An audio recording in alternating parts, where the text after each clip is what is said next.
Hello everyone. So today we are going to do one word substitution, and once again I can tell you this is going to be one of the important lessons. और जितने भी हम words करें सभी को बड़े ही ध्यान से करिएगा because every word is important for your examinations.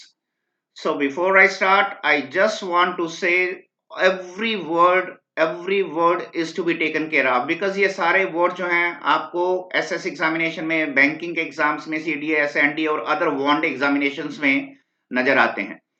तो अगर आप मान लीजिए पहले 10 वर्ड्स कर लेते हैं और वहीं पे वीडियो रोक देते हैं किसी कारण की वजह से, तो मैं ये कहता हूं कि प्लीज वीडियो पूरी देखें ताकि द मैक्सिमम बेनिफिट जो है आपको मिल सके बिकॉज यू नेवर नो कौन सा वर्ड एग्जाम में पूछा जाएगा. And I just want to say कि अगर जितनी नॉलेज आपके पास होगी, because in every session I am writing knowledge controls even Kings.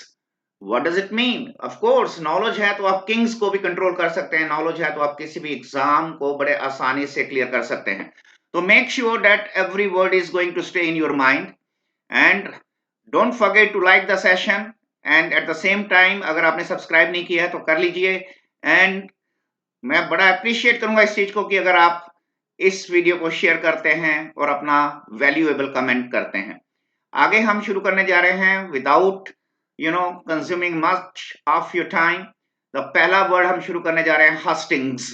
तो प्लीज आप सभी ध्यान दें, हस्टिंग्स क्या है? ये पॉलिटिकल, मैंने यहाँ पर मीटिंग्स रखा है, यहाँ पर इसका मीनिंग क्या है? पॉलिटिकल मीटिंग मीन्स चुनाव की जो रैली होती है, चुनाव की जो रैलियां होती हैं, चुनाव की रैलियों में लोगों को एड्रेस किया जाता है. जो पॉलिटिशियंस होते हैं वो बेसिकली क्या करते हैं? एड्रेस करते हैं, ठीक है, संबोधित करते हैं. किन को करते हैं? ऑफ कोर्स हम सबको मालूम है कि पॉलिटिशियंस चुनाव की रैली में वोटर्स को संबोधित करते हैं.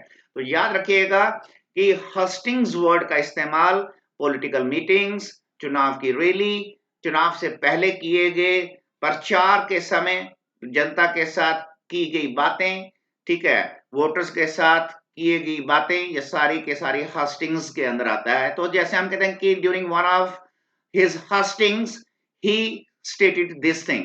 अपनी पॉलिटिकल मीटिंग्स के दौरान उसने ये बात कही. तो ये था आपके लिए आज का पहला वर्ड हस्टिंग्स. उम्मीद करता हूं आपको आसानी से क्लियर हो गया होगा. सेकंड वर्ड है हमारे पास एग्रोनॉमिस्ट.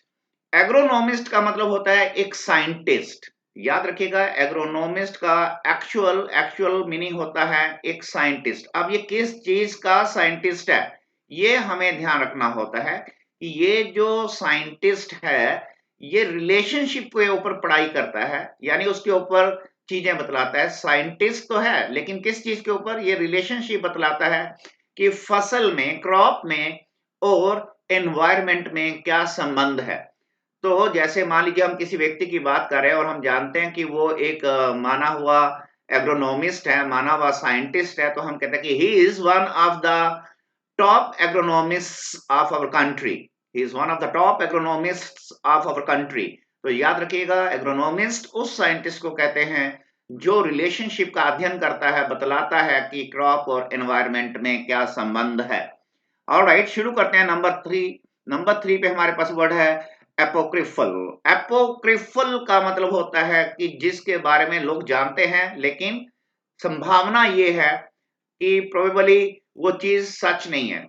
बड़ी सारी ऐसी कहानियां आती हैं जिनको हम कहते हैं कि मैंने एक कहानी पढ़ी, ठीक है, लगता है कि एक बड़ी वेल नोन स्टोरी है, दुनिया उस स्टोरी के बारे में जानती है.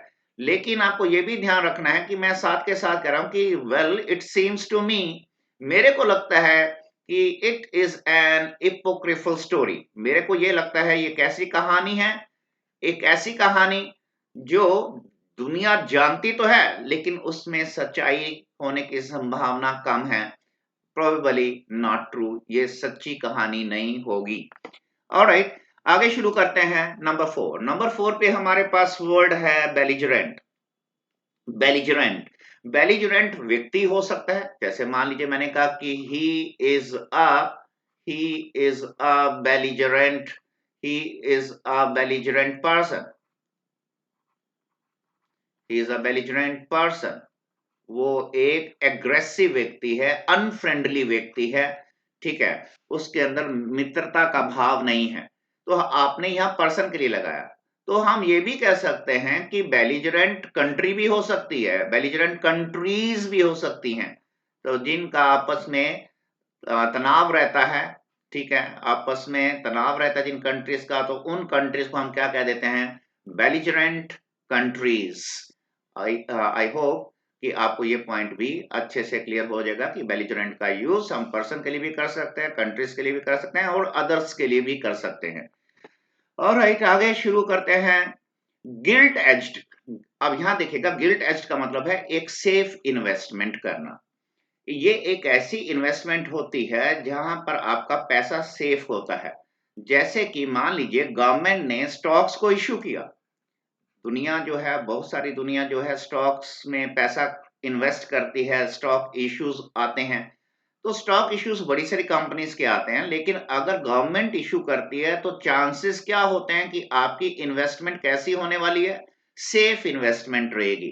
तो people love to spend money, people love to invest money कहां पर, जहां उन्हें लगता है कि पैसा उनका सेफ है। तो गिल्ट एज्ड का ध्यान दीजिएगा, मीनिंग हो जाता है सेफ इन्वेस्टमेंट।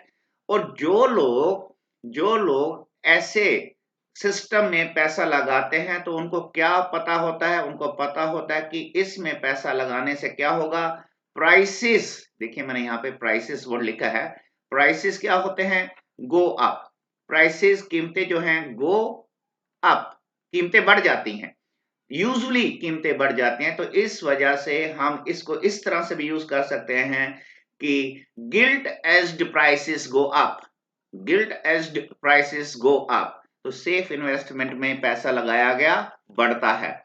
आगे है नंबर 6, जूडस। जूडस, जूडस का मतलब होता है एक ऐसा फ्रेंड, कहने को वो फ्रेंड है लेकिन वो लॉयल नहीं है, वफादार नहीं है। क्यों ऐसा, ये जो जूडस होता है बेसिकली एक प्रकार से ये ट्रेटर होता है, ठीक है, ये एक प्रकार से ट्रेटर है।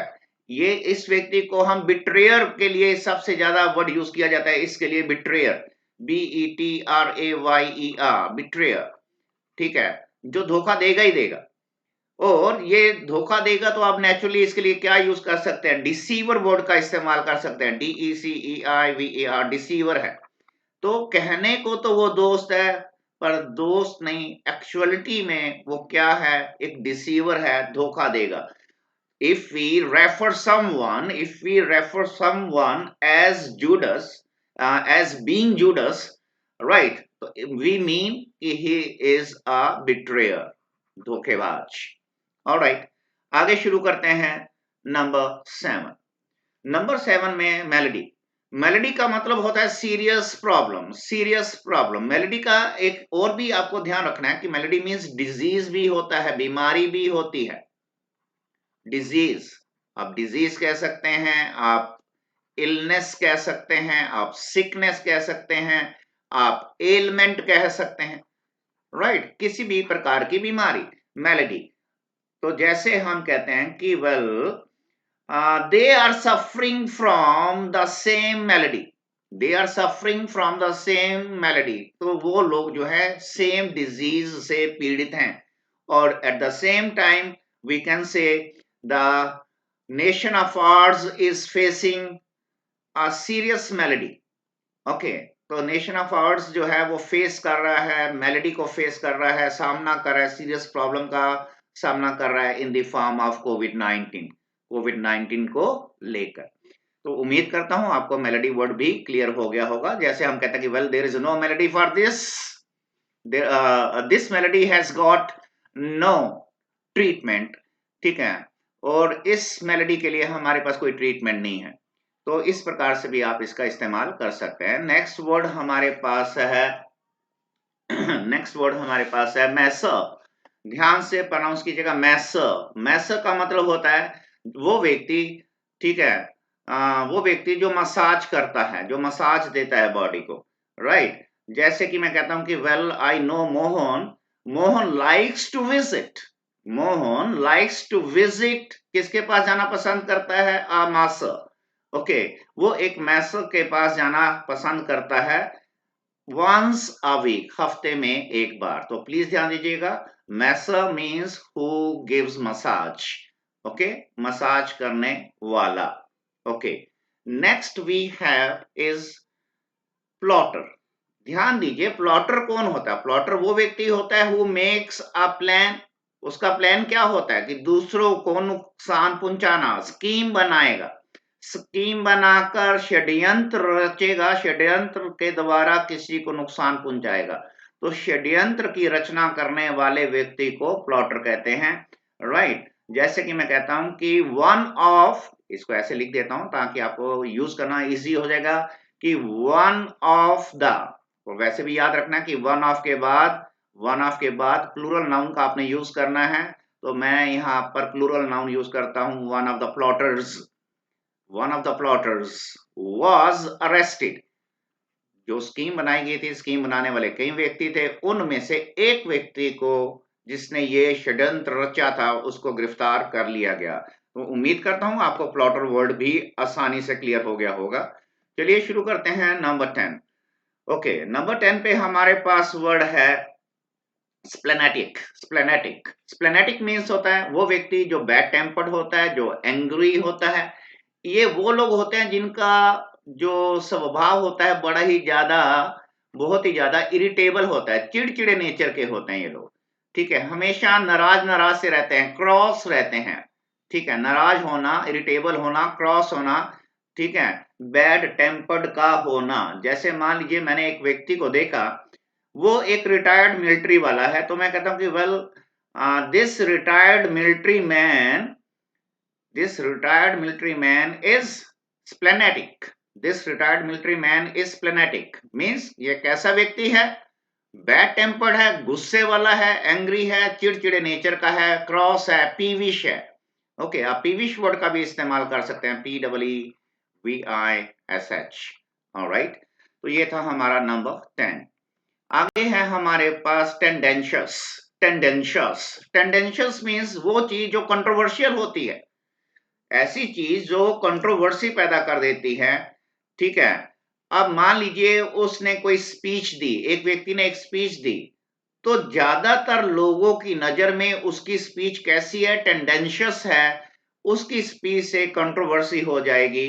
ठीक है, तो जो कंट्रोवर्शियल चीज होती है उसको हम टेंडेंशियस कहते हैं। For example, most people believe that his speech is tendacious. His speech is tendacious. तो मैंने यहां पर आपको सेंटेंस बोल कर दिया है, तो आप इस सेंटेंस का भी इस्तेमाल कर सकते हैं। या मैं एक काम करता हूं, मैं आपके लिए यहां लिख ही देता हूं, जैसे मैंने अभी भी बोला कि most people feel that his speech, most people believe that his speech is, कैसी स्पीच है? टेंडेशियस है, TENDENTIOUS,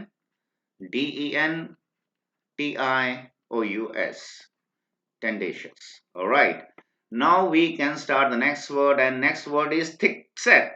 थिक सेट का मतलब होता है, ध्यान दीजिएगा, थिक सेट का मतलब होता है एक ऐसा व्यक्ति जिसकी स्ट्रॉन्ग और हैवी बॉडी होती है, स्ट्रॉन्ग और हैवी बॉडी, ऐसे व्यक्ति को थिक सेट कहते हैं। तो याद रखिए कि जैसे मान लीजिए मैं एक व्यक्ति के बारे में बता रहा हूं, तो मैं कहता हूं कि well young thick-set, a young thick-set man was standing there. एक ऐसा व्यक्ति वहां पर खड़ा हुआ था जिसकी बॉडी बहुत स्ट्रांग थी, बहुत हैवी बॉडी थी। तो आपने देखा, मैंने इसको सेंटेंस में यूज करके दिखा दिया, a young thick-set man was standing there. तो एक ऐसा युवा लड़का खड़ा हुआ था वहां पर, ठीक है, जिसकी बॉडी स्ट्रांग थी और हैवी थी। Alright guys, now the next word we have is willy. willy का मतलब होता है वो व्यक्ति जो बहुत ही धूर्त, कपटी, कनिंग होता है। ठीक है, विली जो लोग होते हैं बड़े ही कनिंग होते हैं। He is one of the wily old fox. he is one of the wily old fox, FOX। तो प्लीज ध्यान दीजिएगा, यहाँ पर मैंने विली ओल्ड फॉक्स का यूज किया है, बहुत कॉमन यूज है ये, यानी उस व्यक्ति के लिए हम यूज कर रहे हैं जो बहुत ज्यादा कनिंग है, ठीक है, धूर्त है, चालाक है। ऑलराइट, आगे है हमारे पास आज क्रैकपॉट। थोड़ा सा ध्यान रखेंगे कि अगर क्रैकपॉट, क्योंकि ये नाउन भी हो सकता है, क्रैकपॉट नाउन भी हो सकता है, क्रैकपॉट एडजेक्टिव भी हो सकता है। अगर मैं कहता हूं कि ही इज अ क्रैकपॉट, तो नेचुरली आपको एक सेकंड में पता चल गया कि ये नाउन है, ही इज अ क्रैकपॉट। क्यों नाउन है? क्योंकि आपको पता है कि यहां पर मैंने क्रैकपॉट से पहले ए का यूज किया है, और ए का यूज, एन का यूज आप सभी को मालूम है, द का यूज, आर्टिकल्स का यूज हम नाउन से पहले करते हैं। तो यहां पर हो गया ही इज अ क्रैकपॉट। वो एक कैसा व्यक्ति है? अजीबोगरीब व्यक्ति है, बड़ा क्रेजी टाइप का व्यक्ति है, इसके आइडियाज बहुत ज्यादा अजीबोगरीब होते हैं इस व्यक्ति के, क्रैकपॉट के। अगर मैं इसको एज एन एडजेक्टिव यूज करता हूं, तो नेचुरली मेरे को क्रैकपॉट के बाद एक नाउन लगाना पड़ेगा। तो अगर मैं इसको कहूं कि हिज, उसके, his crackpot ideas, his crackpot, अब ये क्रैकपॉट क्या बन गया? एडजेक्टिव बन गया। क्यों? क्योंकि मैंने यहां नाउन लगा दिया ideas. His crackpot ideas won't won't work here, उसके जो क्रेजी आइडियाज हैं वो यहाँ पर काम नहीं करेंगे। वोंट वर्क हेयर, उसके आइडियाज जो बेवकूफी वाले हैं, अजीबोगरीब हैं, ठीक है, सन की आइडियाज हैं, तो वो यहाँ पे काम नहीं करेंगे। तो आप देख सकते हैं crackpot can be a noun, crackpot can be an adjective. Alright guys, the next word we have is pipe dream.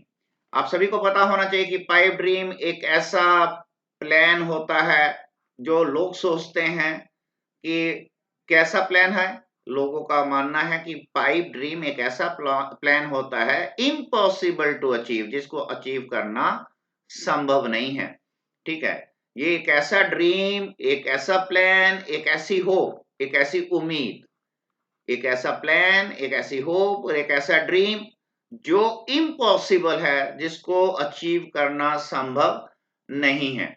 Right, तो हमें बेसिकली ये कहना चाहिए कि as a student we should have, you know, dreams, we should have dreams, क्योंकि कहा जाता है कि ड्रीम्स कम ट्रू, सपने साकार होते हैं, but pipe dreams are not materialised.